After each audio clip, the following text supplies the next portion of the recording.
some of these for a while. Debate reviews, going over debates are all over the place. So it seems to be more common lately. Everyone's getting involved, but when I started watching it, it seemed like it was just the big names. So yeah, I was trying to think what debate should I start with, or should I pick one of the recent ones that have just come up in the last couple of weeks, something I liked, or what? And then I decided, well, if this is my first one of these, I think I'll go back to the first debate I actually watched that kind of got me hooked into the subject. And yeah, so this one, the Richard Dawkins versus John Lennox, it happened to be the second one they did. I didn't know that at the time when I was switching it on, I don't think, until the guy said this is the second time they've met, but I didn't think it made a difference. I don't think it does, because I did go back and watch the first one as well afterwards later. But yeah, it doesn't. This is its own thing. I think they do comment on last time they met and stuff. It doesn't really it's not like a movie sequel where it's like you're not going to understand it unless you've seen the first one, so it's fine. But yeah, I think back in the day when I chose to watch this one, it was because I'd heard of Richard Dawkins, and like he'd been kind of touted as like the reason you can be an atheist is because Richard Dawkins has made it intellectually accessible, and you're mad not to because Dawkins says so. Like, who's the big guy? Who's the number one guy? Like everyone who's an atheist thinks he was saying, yeah, Dawkins is the guy. Dawkins convinced me. So okay, so he's the best that atheism has got. So I'm going to go see what he's got to say. And I didn't know who John Lennox was. I think I picked this one because John Lennox sounded like John Lennon. So I know that was the only reason. That's the only reason I think. Like I don't know who this is, but he's going against the best atheism got has. So that was kind of what was more interesting to me. It's like, okay, I want to hear what the best atheist has to say and get their best arguments. And whatever the Christian says, I don't know. I don't know what the Christians are going to say, because at this point I didn't know much about apologetics myself, so I didn't expect any like clever arguments or whatever. Yeah, I didn't know what was going to happen, so went into it fairly blind just to see what it was all about, really. And yeah, and the takeaway back then was just this kind of amazement. It's like Dawkins, who had been bigged up as number one atheist, the go-to guy to answer any atheist questions, had completely been destroyed in the most kind of respectful, calm, loving way by this guy who looks. It was like a little Irish Father Christmas, and it was just astounding. I was like, that's the best atheism has, and you can just respond to it in this just amazingly like lovely way and completely destroy atheist arguments just so calmly and coolly and respectfully. It was just mind blowing, and then that just kind of went from there for me. Like I watched the other debate, like I said, and then I watched some other John Lennox debates. I didn't really bother much with Dawkins anymore because it's like, well, he's been dealt with. Like, what else has he got to say? He's brought his A game to this, and he's been demolished. I did watch a few other Dawkins ones, just because of the name and like the name being out there, and I wanted to see what other people would say to him, and just consistently kept seeing him getting demolished in different ways. Like there's that weird 4 against 4 debate that happened in, I think it was South America, where it's the one time Dawkins and William Lane Craig have met in debate, kind of, but it didn't really count because they weren't directly going at each other or something. So yeah, from John Lennox, I went from there to watch him debate some other people. His Hitchens one as well, because like Hitchens is a big name, and it was just, yeah, John Lennox just demolishing everyone in his just wonderful style. So I think I've only watched it once since then, and that was, who knows, 10 years ago. So then the second time I watched it might have been like 8 years ago. So I don't know how I'm going to feel about it today. If I'm going to feel the same about the strength of Lennox's arguments, or if I might. I don't know. Because I still respect him. I've seen him speak, and I still like what this kind of things he says. And one of the important things about Lennox is the way he speaks. He's, as I say, he's very loving and respectful and calm and gentle. Irish Father Christmas, yeah. As opposed to like some other, like Frank Turek, because he's got similar content, I guess, but the way he delivers it is very kind of aggressive, and I don't like if I was an atheist talking to him, I'd probably find that quite irritating and abrasive, and it kind of puts you off what he's saying because he's being so aggressive. And you shouldn't let that kind of thing get in the way. You should just listen to the substance, but emotions can come into play, and Lennox has got this mastery of having the information and also being very gentle with it. And it's just amazing. I love it. I love it. Yeah. So maybe Lennox isn't the best apologist as far as they go, but like on a kind of argumentative level of philosophy or whatever. But as far as delivering it, top notch, absolute top notch. I used to say, chatting away before I actually get on with it. I used to say like William Lane Craig was one extreme of the kind of just pure logic, no emotion, almost like Data from Star Trek or something, and the other end would be like Ravi Zacharias, where there wasn't. He was more about the loving kind of. He still had the arguments, but he was very much more the emotional side of things. And then John Lennox is this happy medium. And it's like, yeah, I've clicked this on to have a look at it, and I'm pleased to see that it's just over an hour long as well. So that's good. Whereas most debates are 2 pushing 3 hours with the whole setup of 20 minutes for you, 20 minutes for you, 10 for you, 10 for you, cross examination, da da da da da, or however they want to do it. I think this one's a bit more of a kind of natural flowing conversation, which also has benefits. So it's shorter, so yeah, I mean, this is a really good place to start. And with that, so obviously I'm not going to play the whole. I'm just going to sort of go through it, having a look at it. The idea is that I want to see who really won the debate. I want to kind of pick out what arguments were made, see if they were counted, kind of maybe tally up a score, and then see at the end who's come out on top. So the thing with any debate really, is that you can only really judge it on what is presented on the day. So, I mean, if you're going into a debate, I mean, you might be on one side of it, but you should sort of sit in the audience as though you're an agnostic and see, okay, if I didn't know anything about this subject, who's the more convincing today? So, so I might have gone in being on Lennox's side, come out being on Lennox's side generally, but going in as an agnostic, like who scored the most points? If it was a boxing match, who threw the most punches and landed them? Did the other guy block them and parry them, defend them, return them, all that? And I think I've been pretty good at that over the years. I say, yeah, watching other Dawkins debates actually. I remember there's one that I think he categorically won. What's his name? Is it Cardinal Pell or something? The Australian Archbishop or something like that. They had a debate, and I thought that was going to be a sort of a match for the Titans. Yeah, atheists, overlords, Dawkins against an archbishop. You think the archbishop would have good responses to everything, considering like how high he's got in the ranks? But yeah, in that specific situation, the archbishop had nothing, and Dawkins flat out. So I think maybe if that's what people are watching those Dawkins against actual clergy who don't know how to answer slightly difficult questions, and then they're thinking, yeah, he's this great. Maybe that's where he's got the reputation.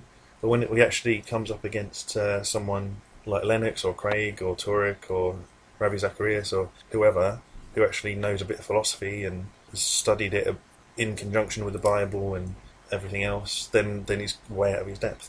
But yeah, we'll have to try to be objective and agnostic about it and just kind of see what is said on the day and come out of it. Like, yeah, so I can't say maybe like with the Cardinal Pell debate, I could have been watching it. Dawkins says what he says, and then Cardinal Pell says something that's useless, and then I'm thinking, well, if I was there, I would have said this, and that would have smashed it. So therefore, Cardinal Pell wins the debate, because obviously that doesn't work. Because just because I'm still a Christian at the end of the debate, Dawkins could still win the debate and demolish anything Pell had said. That it's not the same. It's just what was presented on the day, and that's the way I'm going to try and look at this. So I'm trying. So I'm saying I'm going in agnostic and unbiased, but obviously I'm from my memory of watching this before. I feel like this was an absolute massacre, a one-sided massacre. So I can't imagine it's going to change my mind again today. But I'm just going to try and see what happens. And as we go along, I might add to it where like so and so could have said something else, or not that I'm saying like I had to do a better job than Lennox. I probably couldn't, but there might be like little things that he said this, and it would have been good if he also said this, or if he said this instead, and maybe I can do it for Dawkins as well. I don't know. I'm going into this very blind. I don't really know what's going to turn into. So see how it goes, and with that, do enjoy. We could take a deist god, a sort of god of the physicists, a god of somebody like Paul Davies, who devised the laws of physics, God the mathematician, God who put together the cosmos in the first place and then sat back and watched everything happen.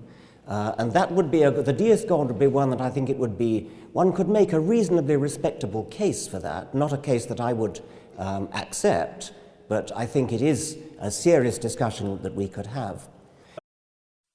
So the debate isn't, like as I said before, it's not in the format I've kind of got used to of the 20-minute opening, 20-minute opening, 10-minute rebuttal, and so on. It's a bit more free-flowing. So Dawkins' opening statement, I guess we'd call it, was basically he's asking which God are we talking about today, and then he kind of goes through a list of options. I guess it's a fair question in a way. Has science buried God? But then, I guess you need to explain to him that when you're talking about God, there is only one option, really, because there's God, there's big G gods, and then there's small g gods. So the small g gods don't really come into it.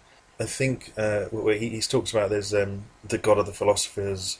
He says there's a reasonable case that could be made for that one, or for deism, and basically that is the one we're talking about generally, and for the Christian, that God is an exact match for the biblical God. So it's kind of tomato on that, really, as opposed to the philosophical God. Why can't I say that word? That he mentions Thor. So Thor and the God of deism, they cannot be equated. They can't. They don't gel. They don't. They don't. The descriptions of them both don't match. So if you had the God of deism, talking about Thor would definitely be a different question. So it doesn't really need to be brought up. But then, like, if you don't know this stuff, it's a fair question. So I'm not going to sort of say like, oh, what an idiot for asking the question, because it's a fair question. Then what he does next is another sort of big mistake. Is he kind of tries to pit science against religion. He's saying like, oh, I've debated all these theologians, and it's fine for them to believe in all these things, but here I'm sitting next to a scientist who believes it. What's going on there? What, a scientist believing religious things? That's insane. You can't believe in both. Those aren't the words he uses, but that's what he means. And it's just this kind of trying to say science and religion cannot mix. There's never been any evidence for that. It's never been the case. Sure, there are some things that some religious people believe that don't gel with science, sure, but as a general kind of rule, no. They're fine. They can mix. They can help each other. They can complement each other, and it's quite consistent to be a religious person who loves science and works in science and studies science and all of that. There's no issue there. The old thing of a lot of modern science came out of Christian universities. And then his final little note is that he finds the atonement of Jesus on the cross, he finds it kind of ridiculous and petty. So overall, there isn't an argument made here yet. For the question of the day, has science buried God? All he's done is say science and God don't mix, and he's not sure what God we're talking about anyway. So if we're going to talk, maybe he wants clarification before he makes his argument, that's fine. But yeah, there's no arguments as yet. So you believe that this universe is just a freak accident. There's no mind behind it. And yet here you are with one of the best minds in the world. So you believe a number of things that I, as a scientist, find very difficult to believe. So Lennox responds quite briefly with he sets up this idea that both of them are agreeing that there's a kind of rationality to the universe. They're both scientists, so there has to be. But he kind of puts it to Dawkins that Dawkins believes that there's no reason, no mind behind the rationality of the universe. And to Lennox, it just makes more sense. Rationality comes from a mind. So the question he puts to Dawkins, if there's no mind behind the rationality, how do we get the rationality? Because to him, also he says he accepts that the reasonable case for deism, there's obviously, but he wants to insist that God isn't just this kind of absent force. He's also a person who's involved in the world, and that's kind of a big difference between deism and Christianity. And talking about the atonement, it answers a big question in religion, but it's only really relevant if you already believe in God, so it's probably not relevant to the question today. That is profoundly unscientific. Not only is it unscientific, it doesn't do justice to the grandeur of the universe. It's petty and small-minded, and that's the God that John Lennox believes in. Okay, I think I'm going to try not to comment on every little thing that they say, because otherwise it's just a case of you might as well just watch the debate rather than my comments on it if I'm just summarising. But I'm going to try and bring up the most important points. So Dawkins believes that the universe is a freak accident. He clarifies that, and he also says that everything looks designed, and that's what people believed for a long time. And it was just obvious. You look around and things are complicated, so they must have been designed. Until Darwin came along and provided another way that is the right answer, that things look designed because of evolution by natural selection. They're not actually designed, but they look that way because of this. And then he says, which I think is important, the cosmos has not yet had its Darwin. So to me, that's science of the gaps. It's well, we don't know how this works, but one day we're going to know how it works because science. And he might be right, but I don't think that's a good way of reasoning it out.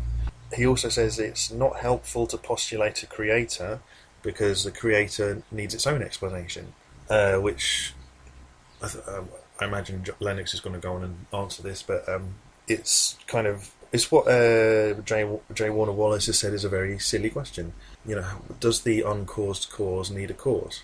No, it's in the description. The first prime mover is the first one. It's the prime. You don't get before that. So to even suggest like, oh, where did that come from? You haven't understood the idea of first. It's just so basic, so low level. Kind of, where did the first one come from? Where did the first existing thing come from? Like, well, it was the first one, so it's just there. That's it. What? The explanation is that it was always there because there's no other option. Then he says simplicity is easier to explain than complex things, which is kind of a scientific principle, I think, particularly in biology. I think other scientific subjects don't always stick to that. I think other subjects are happy with complex being first, and I think for me, that makes sense with God. Like, I mean, Dawkins' thing is evolution, and evolution is supposed to be like from the ground up, from a single cell to a double cell to a triple, quadruple, up until complicated animals, kind of building it up like Lego bricks. Whereas other systems could be like, you've got a full thing, and then other things come out of the fullness. You've got all the ingredients already, and you can use the ingredients you've got to build smaller things. So either way, completely fine. Now, correct me if I'm wrong, but it seems to me that atheism is saying that the thoughts in our minds are in the end only the results of a mindless, unguided process. Now, if that is the case, it seems to me that it's very difficult to see how they could tell us anything that is true about ourselves. So Lennox basically pushes back. He points out that Darwin didn't explain anything to do with origins, and this comes up a lot in the evolution thing. Some people say, like, "Oh, I don't believe in evolution because it doesn't tell you where life came from," and then people who believe in evolution will say, "Well, it doesn't try to say anything about that, so it's irrelevant."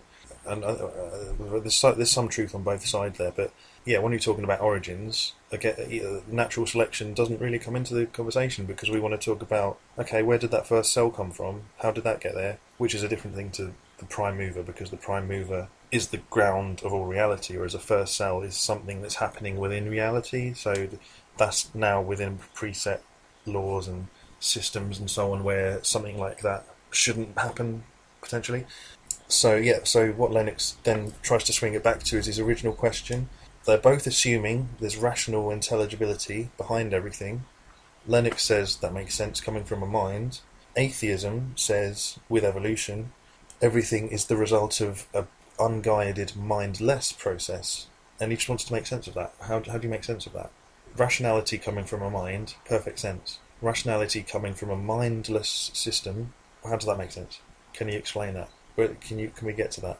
Especially because, like, the system, the theory of evolution, it's all about reproductive success and just whatever survives in its environment, and it doesn't really have any bearing on what's true. So if believing a lie helps you survive better, then you'll survive better. It's not necessarily true that believing something true is going to help your genes pass on. So, given that, how can we trust our rationality if it could be that we've all evolved to believe things that aren't true? So, Dawkins responds with natural selection, basically, saying our brains have evolved and the brains of animals have evolved to be good at surviving, or as good as they can be. Truth is just what happens. Truth is what reality is. So, and brains learn what reality is. So they'll learn if you jump off a cliff, you die. So don't do that if you want to be alive.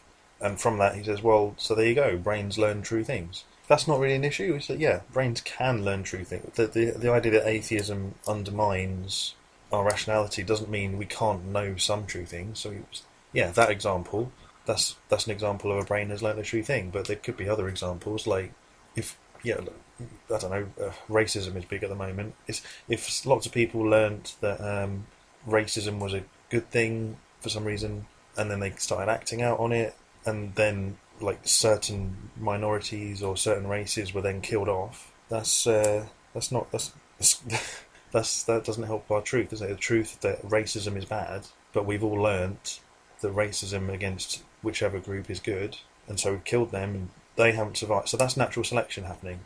Our natural selection, our brains have chosen this, decided this thing, and we've killed off a whole other group, and we've naturally selected ourselves to be the survivors, and now all the genes in the pool are our genes, and the minority race, whoever they were, they're all dead, they're not in the gene pool anymore. That's natural selection, but there was no truth in that, and Dawkins seems to be missing that.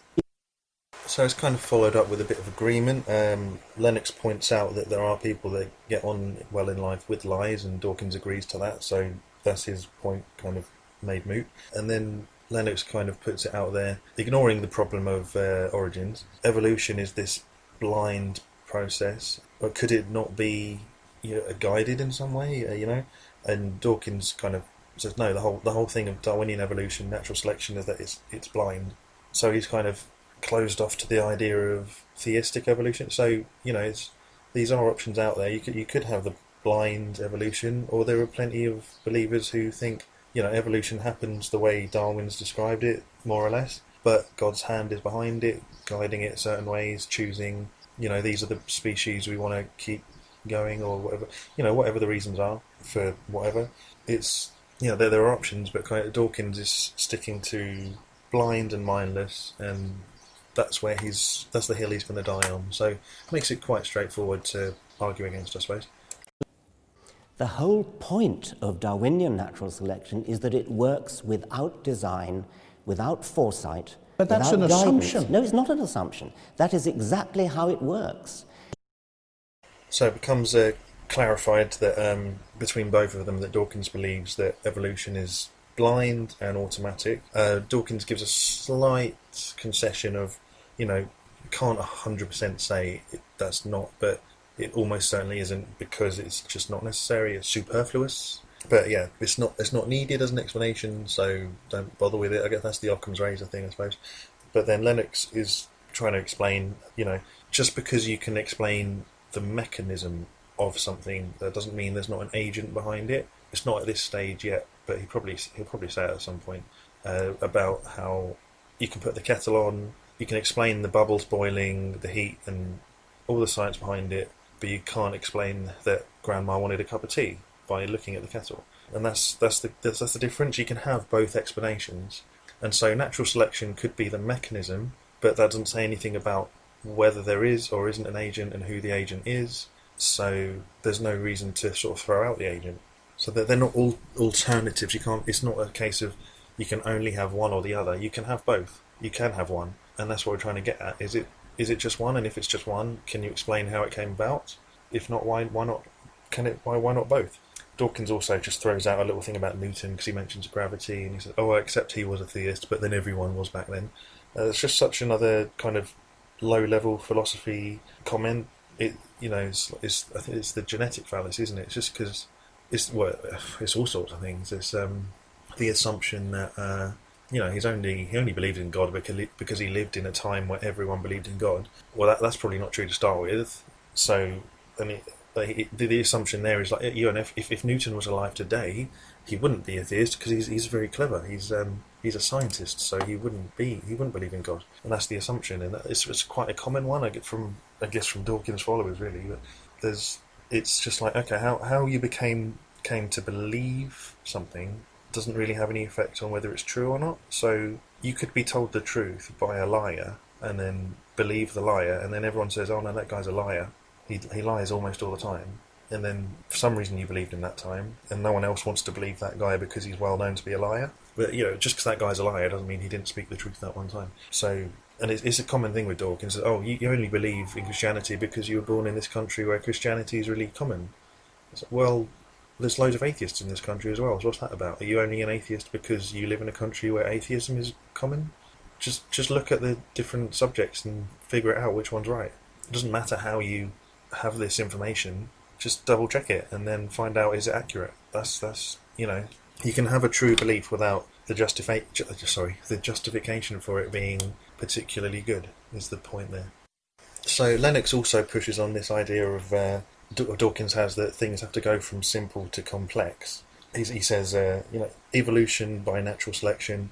Okay, if you accept that, sure, you can. But to get there, you need fine tuning of the universe and some explanation for the origin of life as well. So you don't get evolution without those. How do we explain those things? If we're going from simple to complex, we've got a problem. And it seems like if simple to complex is your assumption, you've got a problem. And Dawkins clarifies that simple to complex, but it does need an explanation how you get from simple to complex. So that there's a kind of a lot of agreement going on, which is good. But it's kind of weeding it out of Dawkins a little bit. I believe it's all been designed, but that doesn't, and here's something else that I'd like to bring up in this, that doesn't stop science. I fear sometimes that your dichotomy, either God or science, might put some people off science because they'd prefer God, and that would be a pity. So this is kind of difficult to keep brief because of the discussion nature of it. I was intending to, if they did a 20-minute summary, a 20-minute argument, I'll just do a 2-minute summary of what the arguments put forward, but it's not really working out that way. I'm trying to keep it as brief as possible. But so Lennox, again, he's talking about how they kind of shift the subject of how life DNA has this digital database in DNA. It's a language, it's a code. It's like Bill Gates said, it's like the most complicated computer code ever created. It's way more advanced than any computer code a human has ever built, probably ever will build. And as we know, language and things like that, they only come from minds. They are designed. So if we've got this insanely complicated code inside our blood, how is that an accident? How could that be an accident? So Dawkins responds with, well, human language comes from a mind, we know that, but it's the only example we've got of language. So it's kind of the assumption there that DNA isn't a language, and it's not information in the same way, it's not a code in the same way. It's kind of the comment he's straight up coming out of his assumption that it just wasn't designed. It seems like a bit circular that he has to say that because he's working based on all these assumptions, but then entertaining the possibility of, okay, let's discuss, does it make... And he's just straight up saying, we just don't need one. But then, at the same time, he's not giving an explanation for why we don't need one. Because there is no explanation, and so that's the problem. He's simultaneously saying we don't need one, yet he gives no reason to think we don't need one. So that's odd. So Lennox quotes one of Dawkins' books saying, the DNA... on atheism is just junk in, junk out. How could it form a language, a code that's so specific and so detailed without a mind behind it? Like a mind, a designer can form things in such a way that they make sense. Randomness is junk in, junk out. How's it going to make good? You know, which Dawkins then responds with the terrible question again. You know, they're talking about the Logos of Christ, but especially where did God come from? And that's said, as we said earlier. You can't. That's a silly question. You can't ask where does the first thing in the universe, where does the ground of reality come from? That's not a sensible question. Where does existence come from? You know, it's a question that makes sense. The universe created you, Richard. Who made it then? A God is a complicated entity which requires a much more sophisticated and difficult explanation than a universe, which is, according to modern physics, a very simple entity. And so we get to where I think really is, I mean, they've been talking about it kind of as we go along, but this is kind of the centre of where the disagreement is, I think, where Lennox says the Logos, God, is like a top-down explanation. Everything that exists derives from the Logos, from God. God was prime, and everything else comes from him. It's a top-down explanation, but Dawkins insists on beginning with simple and building upwards. So it's the worldviews are like the complete opposite. It's top-down versus bottom-up. And Lennox is saying top-down makes sense because you basically begin with everything you need, and everything else can come from everything because everything is there to work with. Whereas Dawkins has the problem of, okay, where does this stuff come from? Can you explain it? But he's saying he wants to say that the universe as a brute fact makes more sense than this complicated entity that is God. He even says that, so Lennox asks, okay, if God doesn't exist, what made the universe? And Dawkins seems to suggest that that's a silly question, and it's a less silly question than the numerous times he asks who made God. But, I mean, how is that? How does that make sense? Because Lennox explains, God is the uncreated, the prime, the beginning, the thing that everything else derives from, whereas we know the universe is a created thing, or if you don't want to use the word created, it doesn't necessarily exist. It had a beginning. It is going to have an end. So that the questions aren't asking where the universe came from, whether it was a mind or another universe or some accident in nature. Whatever the answer is, it's a fair question. But asking where did the prime mover come from, where did the basis of reality come from, that's a silly question. Of course we have complex things that produce other complex things, but science has an explanation for where complex brains come from in terms of simple beginnings. I don't think it has at all. And so it's pretty clear, this is the centre of the disagreement, and this is where they kind of need to push on and figure out. But for me, it seems like the difficulty is that Dawkins is kind of missing points and kind of contradicting himself, not undermining himself even. Like here, this quote is that of course complex things can make other complex things. So that's a complete kind of concession to the idea of God making other. God, if he's a complex thing, he can make complex things. That's completely sensible. So that's the point. Big point for Lennox is that makes sense. It makes sense. So what's wrong with it? But then there's there. Then also Dawkins wants to say that complex thing isn't necessary, and his explanation for that is a human brain. From Lennox's analogies, the human brain has this explanation that goes back through natural selection, back to the origin of the universe. That's an undermining thing, because all the way through this debate, Lennox has been saying that they've been saying. Well, the question of evolution is separate to origins and separate to the fine-tuning, separate to the Big Bang. So now he wants to say, we've got this explanation that goes all the way back. But he's only saying that now. It helps, but before, when it wasn't helpful, it's they're separate. They're separate things. You can't talk about them in the same mouthful. We also come back to another sort of central disagreement that's kind of driving both of them. It's Lennox's "we don't know the answer" to the questions versus Dawkins' "we don't yet know." And to me, the "we don't yet know" is very much like we don't yet know, we will one day, science of the gaps or naturalism of the gaps. Whereas Lennox is framing his "we don't know" as okay, maybe we're not 100% certain, but look, here's a perfectly reasonable explanation, and it seems like the evidence is kind of against the opposing is against Dawkins' position.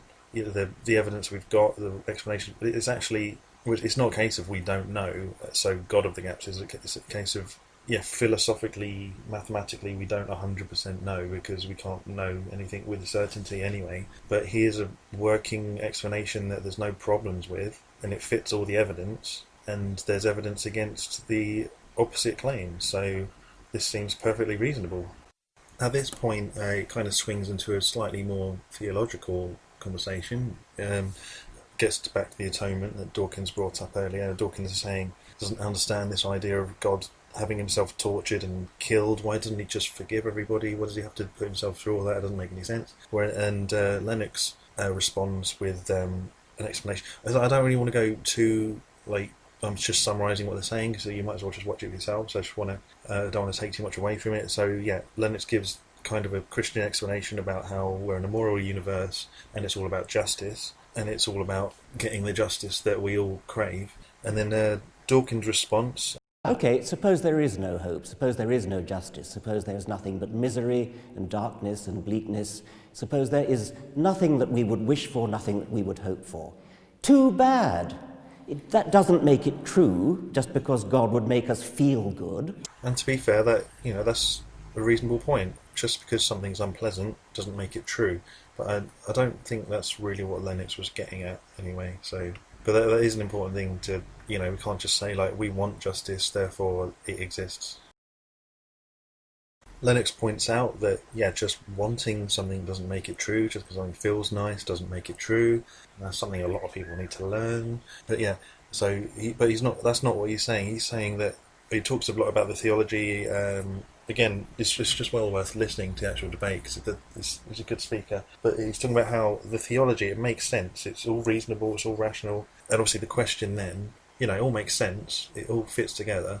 But is it true? And to him, there's the evidence points to it. It seems like it's true. It all makes sense. But there's no problem here. Whereas for Dawkins, obviously Dawkins thinks it's not true. Can he justify that? Can you make sense of that? And then just to kind of give an example of how he feels his methods are stronger, he points out that in Dawkins' book, Dawkins says, we don't even know if Jesus existed. And Lennox says, well, check with relevant historians. It's a well-known fact. Yeah, Jesus did exist. I mean, it's the old question of liar, lunatic, or Lord. Okay, but there was definitely a guy there. We don't just because he existed doesn't mean you have to accept he was God. But historically, there was this guy at the centre of the Christian movement, and that's an undeniable fact. But Dawkins, working on assumptions, working on not doing his research, and so on. He needs to do a bit more homework before he's coming out on stage and debating his ideas. He needs more weight behind his claims, not coming out with assumptions and just kind of living out the assumption. Makes these assumptions that have no grounding, and then bases his worldview on the assumptions with no grounding, and that's what Lennox is digging at. Whereas Lennox is saying his view, there's evidence here for this, for this, for this. They all fit together, and they don't fit your worldview, so I'm not going to latch onto your worldview because there's no reason to. And so Dawkins tries to justify his ignorance by saying he's not interested in Jesus. He thinks the whole thing's petty. He thinks whether he existed isn't important. He thinks the whole story, the incarnation, the teaching, all of it, he thinks is all petty and pointless when you compare it to, he said, the God of deism, which might have a reasonable case for and maybe one day he could be convinced of, he doesn't match this biblical God who cares about what people do in the bedroom and all the rest of it. It doesn't make sense to him that this grand being that made this amazing vast universe cares about such petty personal things. But I guess that maybe that's a difference in worldview thing. But it's just odd. That's kind of the whole thing of the Christian God, is that we're here for a relationship. The whole point of our existence is for this relationship we have. So of course he's going to care about the little things and try to steer us right. And so the deist God of, I'm just going to set up a universe system with all the laws of physics and let that roll and just sit back and watch it happen. That's the mental state of the deist God is distant and uncaring. That's not the same as the biblical God who cares. But it seems like Dawkins thinks that a God who cares about grandness of the universe, just won't care about the details. When you look at history, and let's leave aside, maybe I alluded to the possibility that some historians think Jesus never existed. I take that back. Jesus existed. However, if you're going to say that Jesus was born of a virgin, that Jesus walked on water, that he turned water into wine, that is palpably anti-scientific. There is no evidence for that. And if there were, you would be, well, I mean, no, there simply isn't any evidence for that, and no scientist could possibly take the idea seriously. I can make it worse for you. I know you can. Because Jesus actually claimed to be the Logos that created the whole universe. And if this is the Creator incarnate, making water into wine and so on is really a triviality. So yeah, Dawkins pretty much agrees with what was just brought out there, the idea of, okay, there's a difference between a historical person and the legend around it and so on.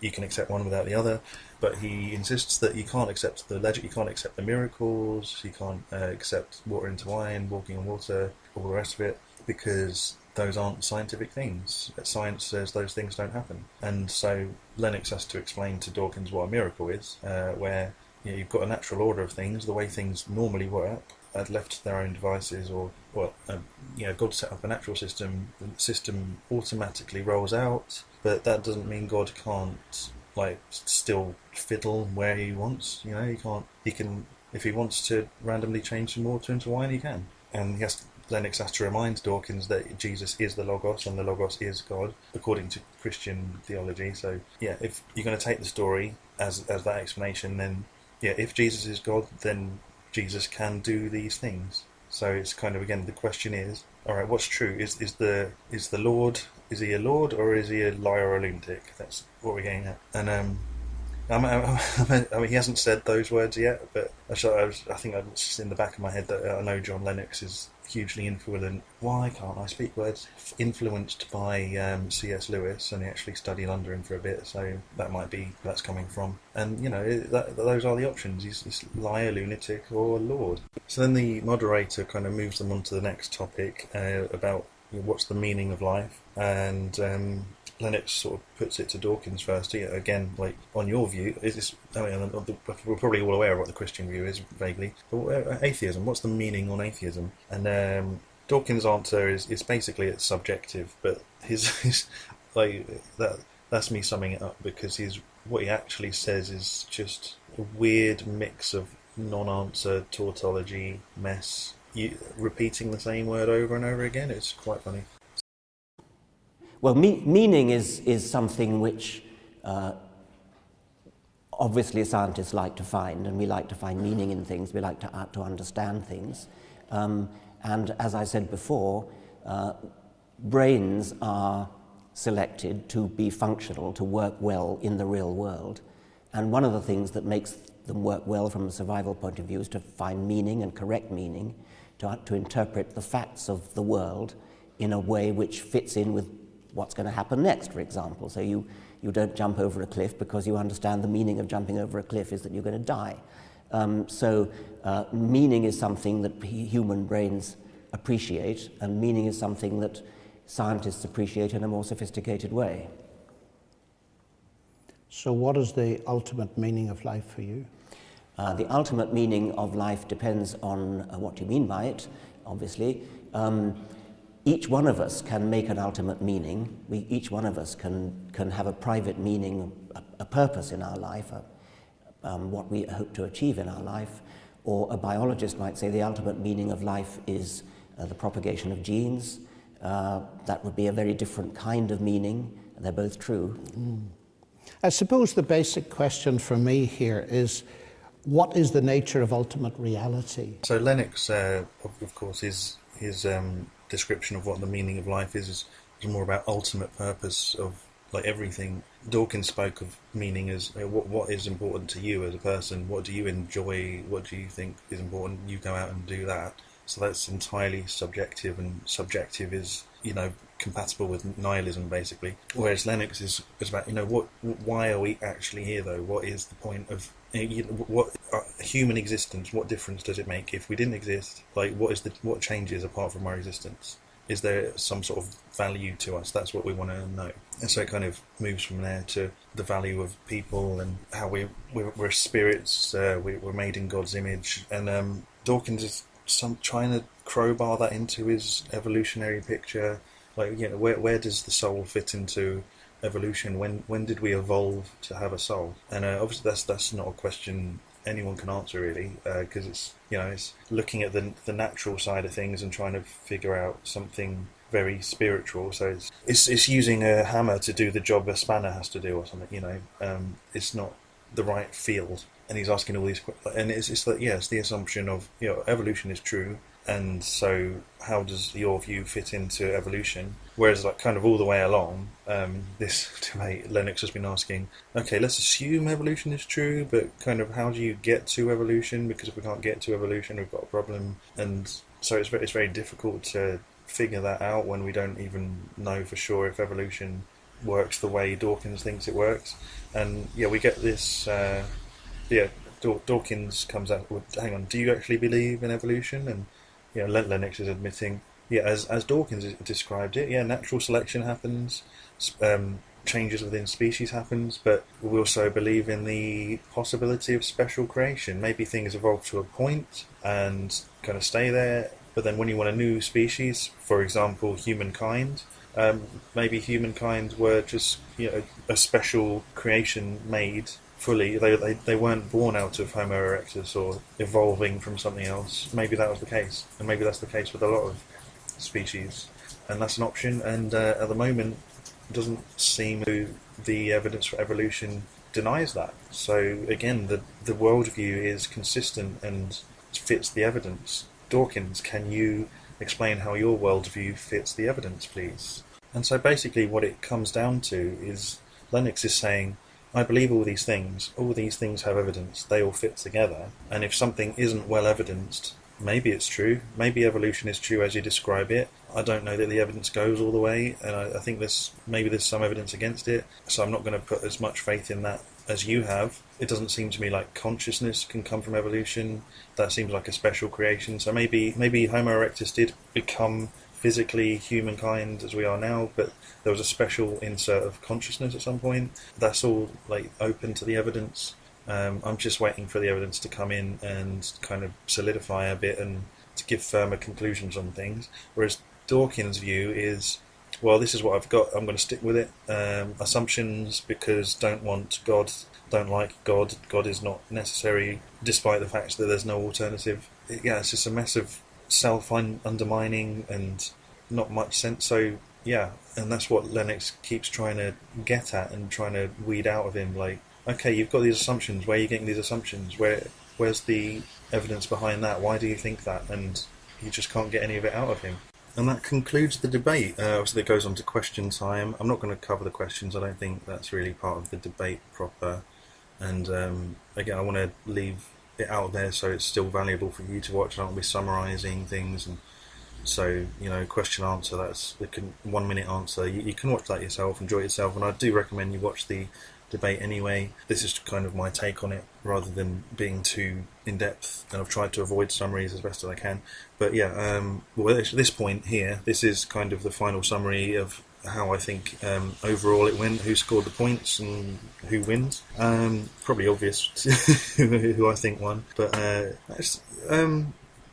though, to be fair, I still think Lennox of dismantling everything Dawkins said, but on the other hand, there wasn't a hugely strong argument made either on his. But then, I'm thinking of the wrong question. Like, does God exist? I mean, that's where the question of the day is: has science buried God? And then if you focus on that, then it's fine, because the whole point was, has science buried God? Is God necessary, or is God still a reasonable explanation, and so on? So focusing on that, then Lennox is still fine. If you was expecting to come in and say thinking this was another does God exist debate, then Lennox's arguments wouldn't go that far. But for what was the topic of the day, then his perfectly suitable. So yeah, they start out, they settle. We're talking about the biblical God, pretty much the God who is the ground of all existence. So it's compatible with this idea of the deist. So there's a lot of agreement along the way. Dawkins, his view is that the universe is entirely based on evolution. You've got Darwinian evolution in biology, and that the universe probably runs on a system that's very similar from the ground up, and everything is an accident. Nothing's guided. Everything it just is automatic, and that's it. Which is pretty much an assumption. He has a lot of science of the gap situations. Like when he's pressed for evidence and explanations, it's just like, science did this once, it'll do it again. But then it doesn't really follow. He shows that he doesn't really understand Christian theology, and he also shows he doesn't really care about it anyway. So, I mean, those two, if you don't care about it, you're not going to make an effort to understand it. So, he thinks it's all petty. But then he does make the concession that Jesus existed, so, yeah, there's that. He rejects miracles, and he says the meaning of life is completely subjective.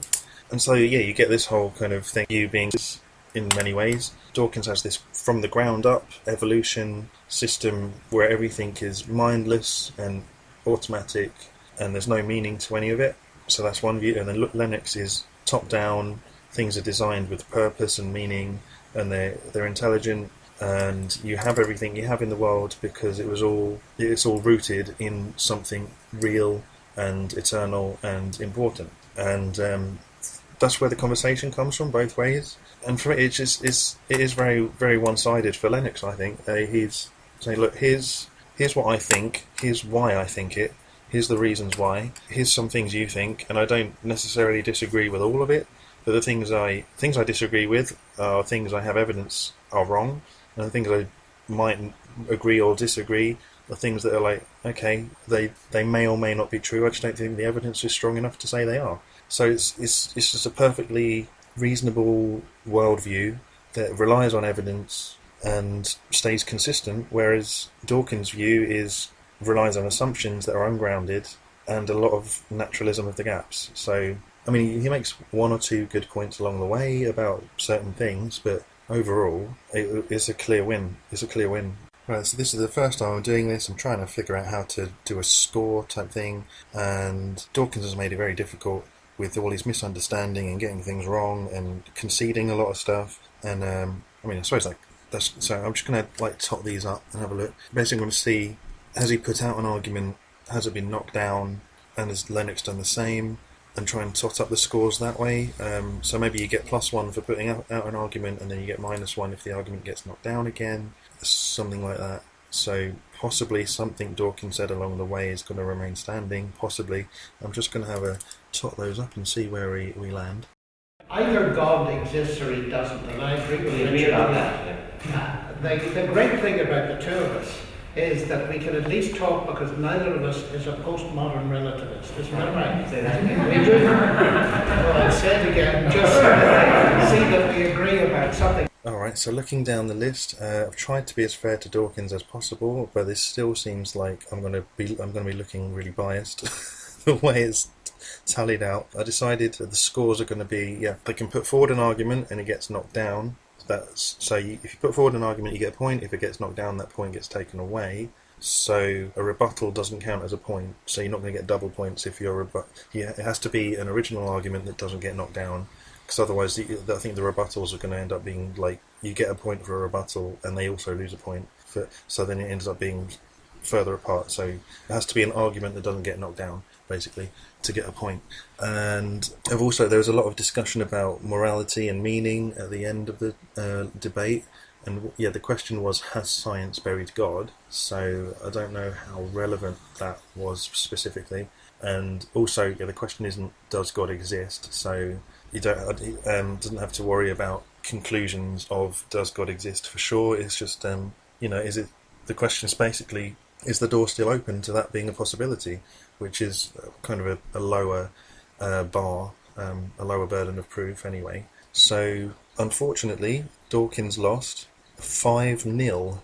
So everything he put out there was knocked down, dismantled. Like I said at the beginning, he was completely dismantled. He did nothing he said was left standing. He's full of contradictions. He undermines himself. There's science of the gaps, naturalism of the gaps. Even he concedes a lot of stuff. So you put something out there and you concede it, then you don't get that point. So yeah, Lennox for 5 points. Dawkins pretty much is convinced now.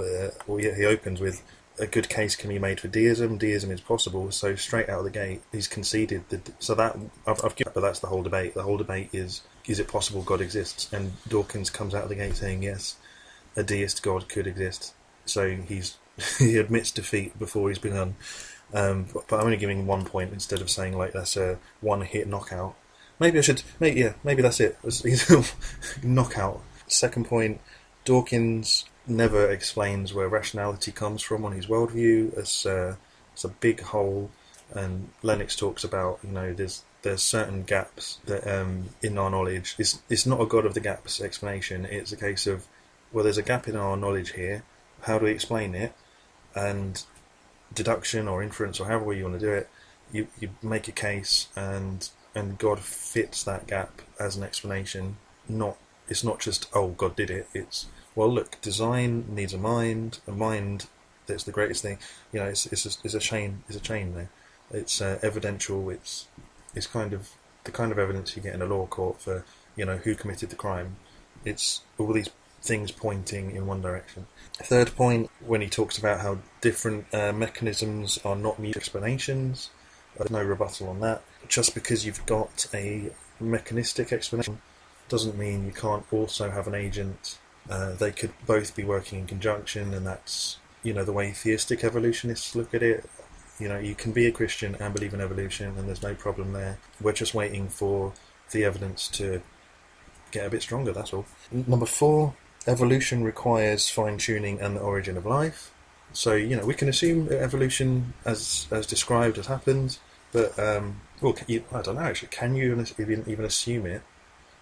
It's kind of, it needs to be on top of the fine-tuning and the origin of life. It can't happen without those. So, whether God fine-tuned the universe, and then God sparks the origin of life, and then evolution is the process as scientists explain it, that's a possibility. And if atheists don't have explanations for those things, then their worldview is quite incomplete. And at the moment, evidence seems against it. Like, you can't get life from non-life, no matter how you try. And the fine-tuning, that's a whole different argument, but the fine-tuning points to the necessity of God existing. Point 5, Lennox argument from DNA, the language of DNA, the code. It's the famous argument that made Anthony Flew, who used to be, what Dawkins is the king of atheists or whatever. Before Dawkins, it was Anthony Flew, and Anthony Flew finally became a deist or a theist because of the argument from DNA. So 5 points to Lennox and a knockout in the first round against Dawkins. So yeah, it's as I remembered it. It was a complete massacre. And once again, don't know what the appeal of Dawkins is, apart from people who enjoy confirmation bias. Will say though, between the two of them, it was a good cordial discussion. Very friendly. I was kind of going into it thinking Dawkins was going to be like brash and bitter and growly, but he was fine. He was quite respectful, and it was a friendly conversation. I think I'm just remembering him from other debates and lectures and clips I've seen him do. But in this conversation, he was perfectly a very good person to talk to, and that's something to respect. Absolutely, it was a really good conversation. So if you haven't seen it, highly recommend it. And there we go, 5-0 to Lennox, and smashing, flawless victory. So I'm not ashamed of being both a scientist and a Christian. And I suppose that the major argument that doesn't prove, but points towards God is that this universe is a universe in which science can be done. The fact that the laws are there. Richard honestly says he doesn't know where they come from. They come from the logos, the mind that is behind this universe, that has created it by his power and for his glory. And therefore doing science, like Galileo and Kepler suggested, doing mathematics, is to discover the secrets of the universe in the language in which God has written them.